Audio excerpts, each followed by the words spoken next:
CCI Fantasy. Recopier, reproduire, reconstruire. Qu'est-ce qu'un objet? Comment le conçoit-on? Comment le produit-on? Produire, est-ce reproduire? Reproduire, est-ce copier?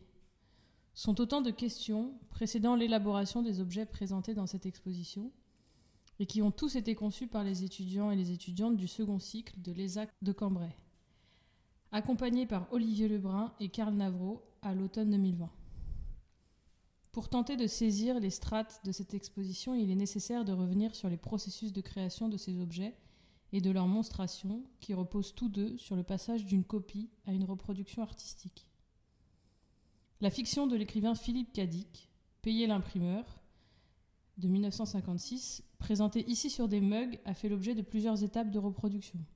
À l'image des copistes, les étudiants et les étudiantes se sont évertués en premier lieu à en copier un extrait en proposant chacune et chacun une méthode de transcription singulière. Photographiées puis imprimées, ces différentes copies non conformes, imparfaites et fragmentaires proposent une autre lecture de ce texte en faisant directement écho à son contenu, dirigé contre les limites de la reproduction. En utilisant comme support au texte un objet iconique de la société de consommation, le mug, symbole d'une certaine mort du design, les étudiants et les étudiantes mettent en évidence la critique de l'industrialisation de masse énoncée par Cadic et détournent par là même l'objet mug de sa fonction initiale. Des dessins au trait d'objet du designer Willem Wagenfeld ont d'autre part été réinterprétés en 2 et 3 dimensions.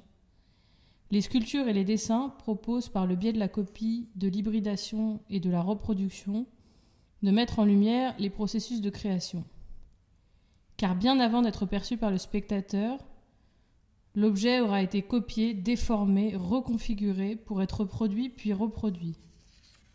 Les objets issus de ces différentes étapes interrogent notre manière d'appréhender l'œuvre en tant que résultat final et proposent de se concentrer davantage sur les actes et les gestes qui l'ont engendré.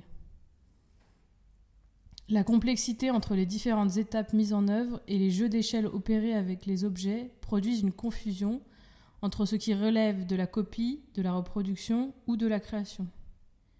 L'exposition qui présente une trace de ces étapes participe pleinement à renforcer ce trouble en proposant une nouvelle phase dans la reproduction de ces objets, modélisation en 3D, et une réplique numérique de l'espace où elle prend place, la salle d'exposition de l'ESAC.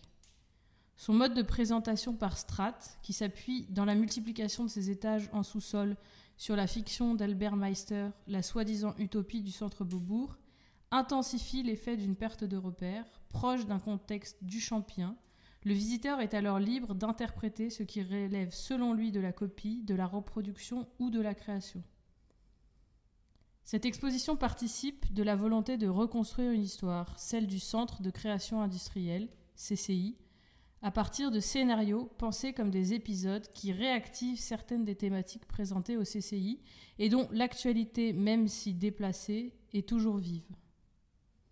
C'est par le biais de la narration et de la fiction qu'il est évoqué dans les divers épisodes du projet CCI Fantasy, et non pas dans une démarche historienne, même si certains projets s'appuient sur des sources ou des faits historiques qui lui sont relatifs.